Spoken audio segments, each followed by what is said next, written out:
Welcome to the New Planner Podcast, where it's all about helping you successfully enter the financial planning profession and accelerate your financial planning career. This podcast will help you understand the profession, become familiar with the various career paths available to you, and avoid the mistakes that limit your success. Join your host, Caleb Brown, to explore the human side of creating a successful planning career through interviews, personal experience, and insights from the trenches. Let's get started. Welcome to the New Planner Podcast. This is Caleb Brown, your host. I'm joined today by Krystal LaFollette, a financial planning associate at Schulz Wealth in Mansfield, Texas. Krystal joins the show today to share how she entered the profession, transitioned from student to professional, and the highs and lows of her first year as a financial planner. I hope you enjoy this episode with Krystal. Hi, Krystal. Welcome to the New Planner Podcast. Hi, Caleb. Thanks for having me. This is so fun. It was a year ago since we talked last. So I'm curious, like how I want you to start with coming out of school, coming out of the A&M CFP program, and then just let's talk about the last year of your career. I'm just very curious to see how it's been going. Yeah, great. I can't believe it's already been a year. It's been very eventful and just such a great blessing of a year. Coming out of A&M, A&M has a pretty big CFP program at this point. They've been building it up very well over the last handful of years. And so it was really great and kind of an accomplishment to be able to say I came out of that program. They make the job search very easy and they're very helpful, and they're inspired to get other people into the program and out of the program into real world.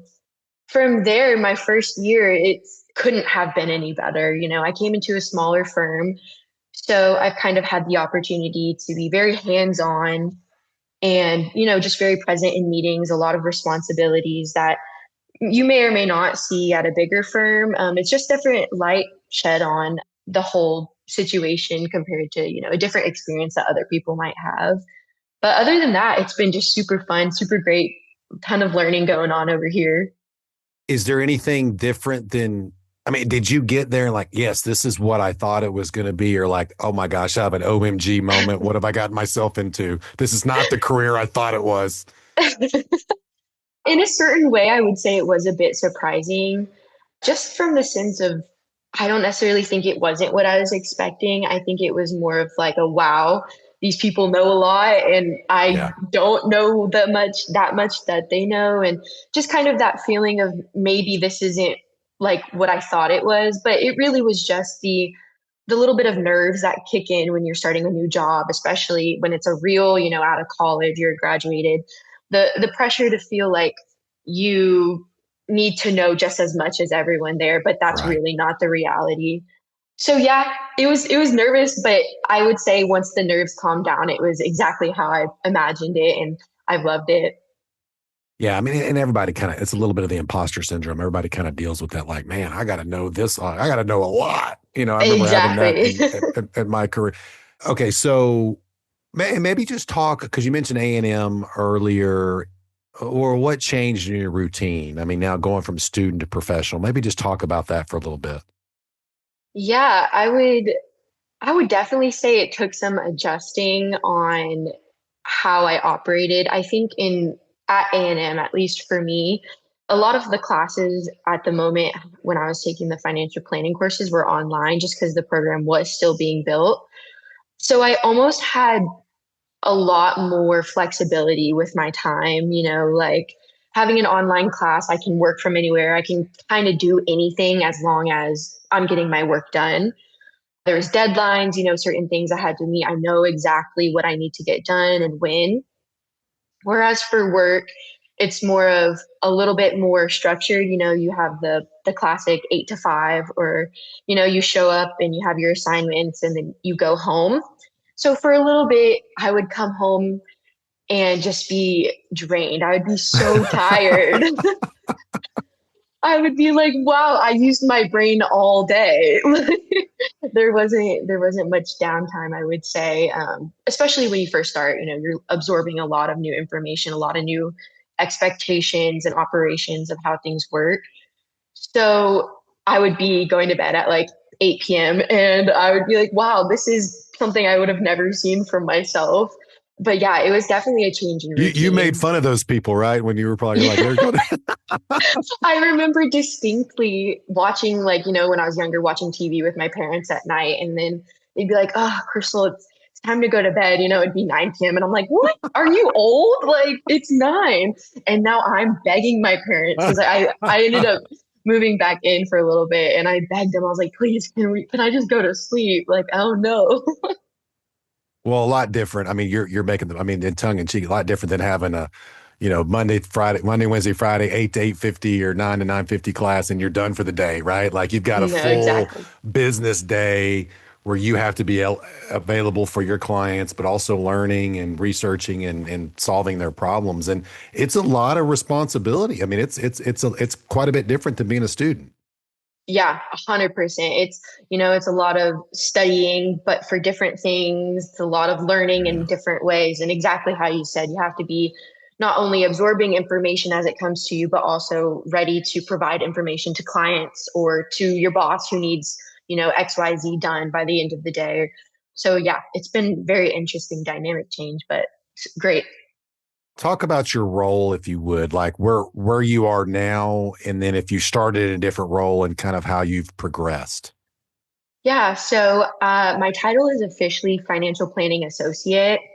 It's kind of like a paraplanner role, essentially, doing the pre-meeting preparation, making sure all of the updates that needed to be made are updated, making sure I know who's coming in, why they're coming in, just kind of about, especially in that first. So we do quarterly meetings, especially in that first quarter where I didn't know the clients very well.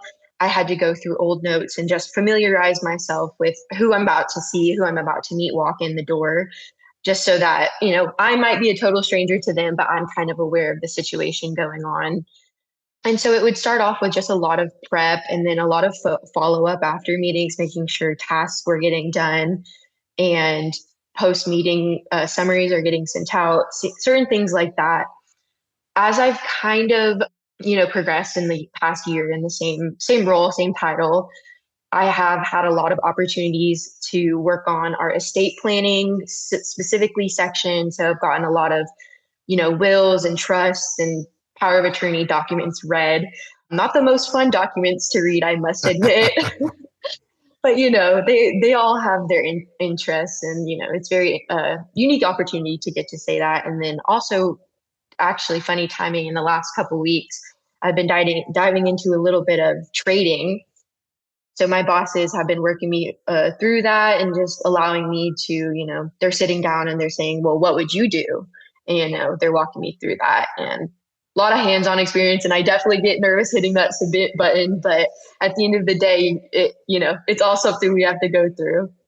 It's kind of like buying that airplane ticket. I get so nervous, like, oh my god, like, oh no, I gotta get my money back. And Exactly. Exactly. It's like, am I actually going? Like, no, for sure. For sure. people's money, though, the stakes are a little higher, obviously. But Yeah.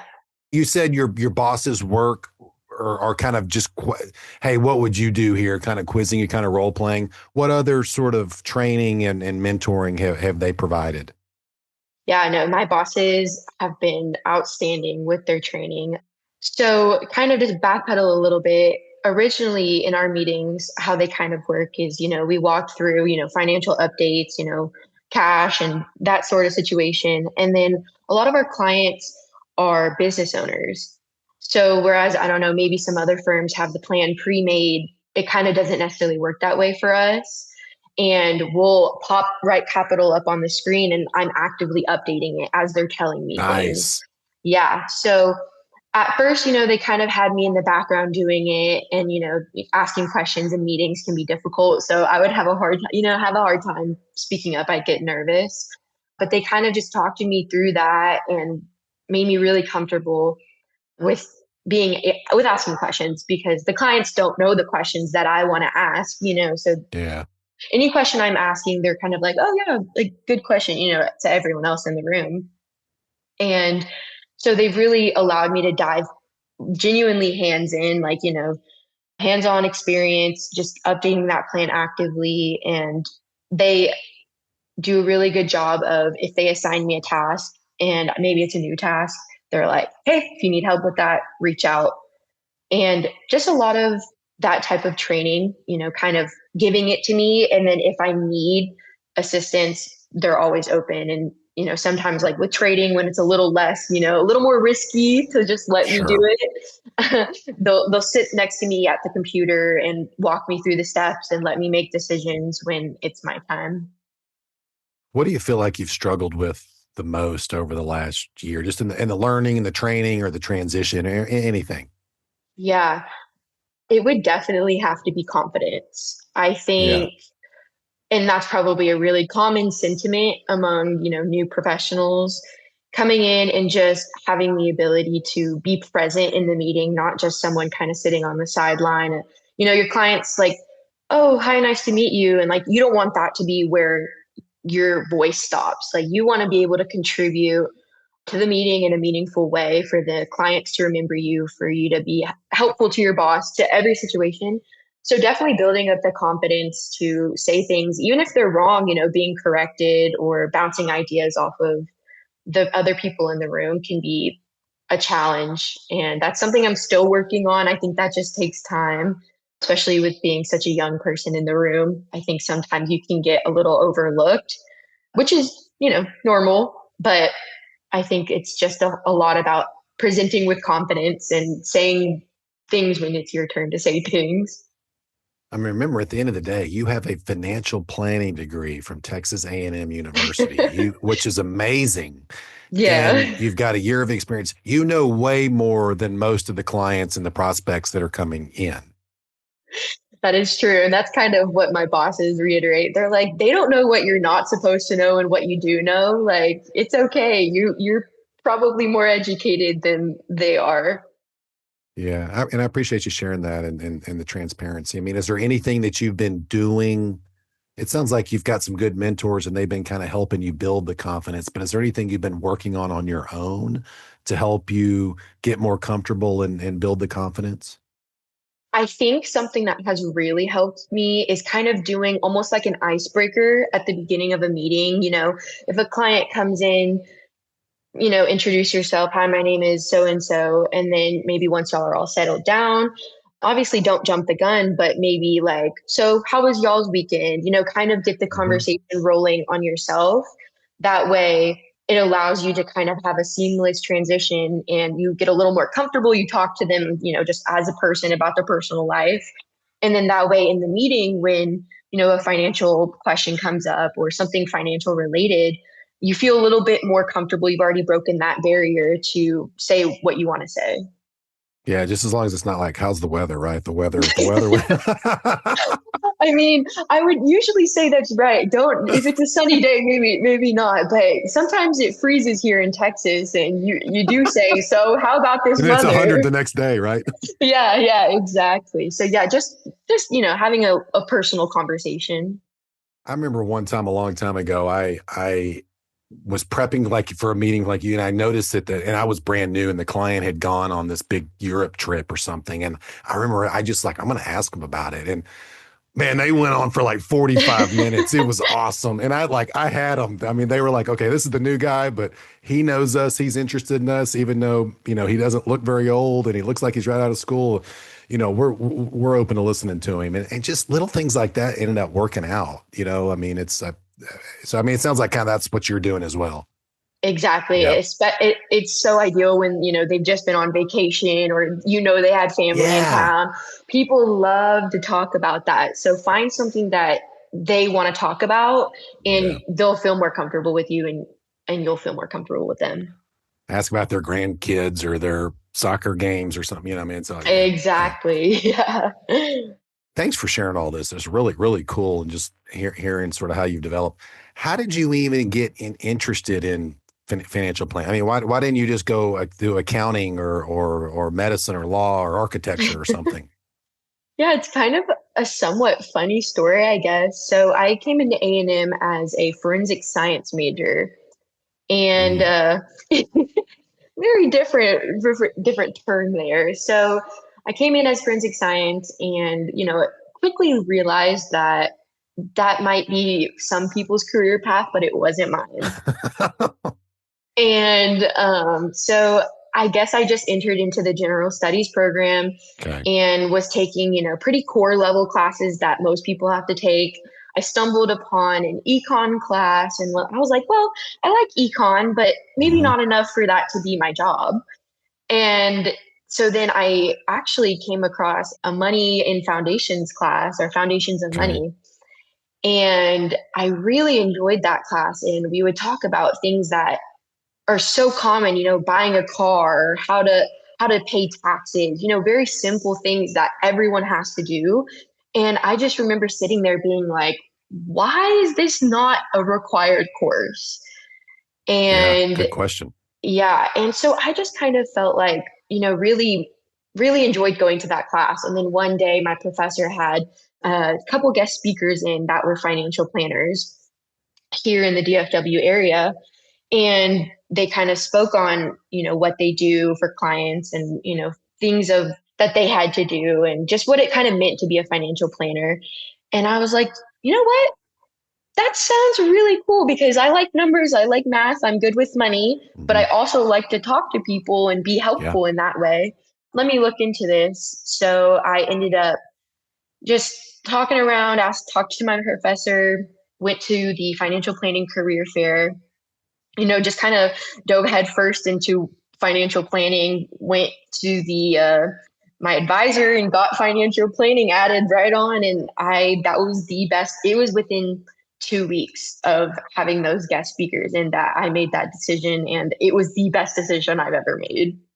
Wow, that is so cool. Well, we're certainly glad to have you. And I mean, maybe just stay on that for a minute. I mean, is there a way to make that more of a smooth process so more people can be attracted to this? Or is that like, well, I mean, hey, I mean, that everybody finds it their own way. I mean, any thoughts there? Yeah, I mean, it's a little bit. You kind of find it in your own way. I think you have to be already maybe not necessarily financial planning, but maybe a numbers person. Maybe you stumble upon it that way. I know that I kind of mentioned earlier the program at A&M has been growing so much. It just became a major like a couple of years ago. It has been a minor up until that point. So it was not overlooked, but just underexposed, I would say. But they have done a phenomenal job just promoting it. So I think if someone isn't sure, I would say, start taking a class here and there, take a generic, money class and see if that even interests you at all. And if that piques your interest, then I would continue along that path. If it doesn't, then there's another path for you. But yeah, I think that's probably how I would recommend with it. And then, I mean, I like to always try to ask people like, we need more planners. That's pretty well documented, but more female planners. How do we get more females interested? I mean, what's this is still male dominated profession? How do we get more females? Yeah, that's a great question. I wish I had the 100% correct answer for how to do that. I think it really is just one of those things over time with exposure, and it's kind of almost like a marketing tool, like on, platforms where schools can promote these financial programs, maybe start posting more pictures of women or kind of maybe not necessarily incentivize, but really promote and make it clear that it's not just a male thing. I think kind of like you said, finance has been very male dominated for years. And when I was actually coming into the industry, I was worried about that in a way, not necessarily that I was less than, just, who am I going to be surrounded by? And like, is it going to be comfortable for me? And from my experience, it's been great. Every female CFP or, financial planner that I've spoken with, like, you get the here and there comment, but I think overall the industry has super grown towards women. A lot of the people I went through the program with actually were girls. I had a class of like, I don't know, 30 students, and I would say over half of them were girls. So I really do think it's about exposure, somewhat marketing towards girls a little bit more. And I think slowly over time it'll become even. In my class at University of Georgia is similar, about a 50-50 break out. So that's good Hmm. to see consistency. What are your goals? Any major goals or milestones you're trying to achieve in the next year? Actually, I am planning to sit for the CFP in July. So Wow. Okay. Now we're talking. yeah, that's about the biggest milestone you can get at this point. So yeah, that's just on the horizon. I started studying about a week ago, and it's, full throttle. You dive in, and they say, "Hey, you might want to turn off your social life for, just a little bit." And they are not kidding. Yeah. They're not kidding at all, but that's, yeah, in the horizon. So hopefully at least by the end of 2026, I've passed the exam.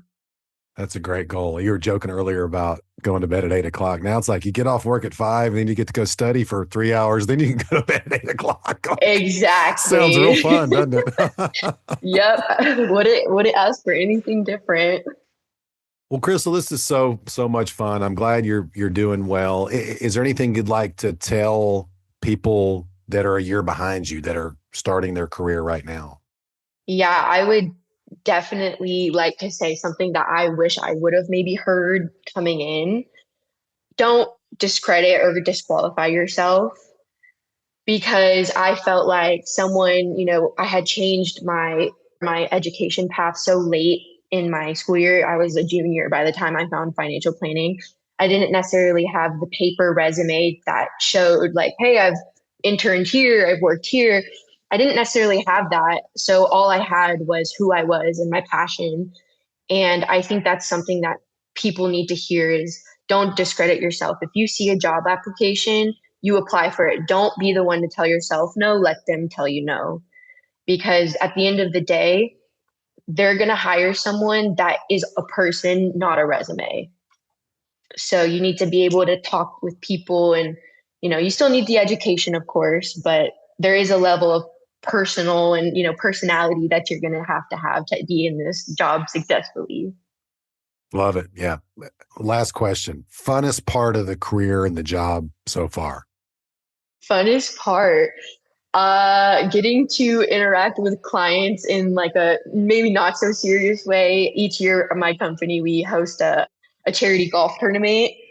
And so this past year, I don't play golf. Well, I didn't. And so I was riding around the golf cart with our photographer, getting to be like, hey, take a picture. And, and they came in after for meetings, and they were like, we saw you riding Yeah. around. And it's just a really fun, getting to build that relationship just outside of the meeting room. And it was really fun. So the golf tournament, and we have something coming up for Cinco de Mayo. Those types of things are very fun. Krystal, thanks so much for coming on the show and best of luck on that CFP exam. Of course. Thank you so much. Thanks for joining us for this episode of the New Planner Podcast. If you're ready to discover the top career paths for financial planners and see which track is best for you, we created a free guide to help you. Grab your copy of the Financial Planner Career Roadmap at newplannerrecruiting.com/roadmap. There, you'll also find more tools and resources all created to help you build a successful financial planning career. Tune back in next week for another episode, and until then, we're here to help you succeed.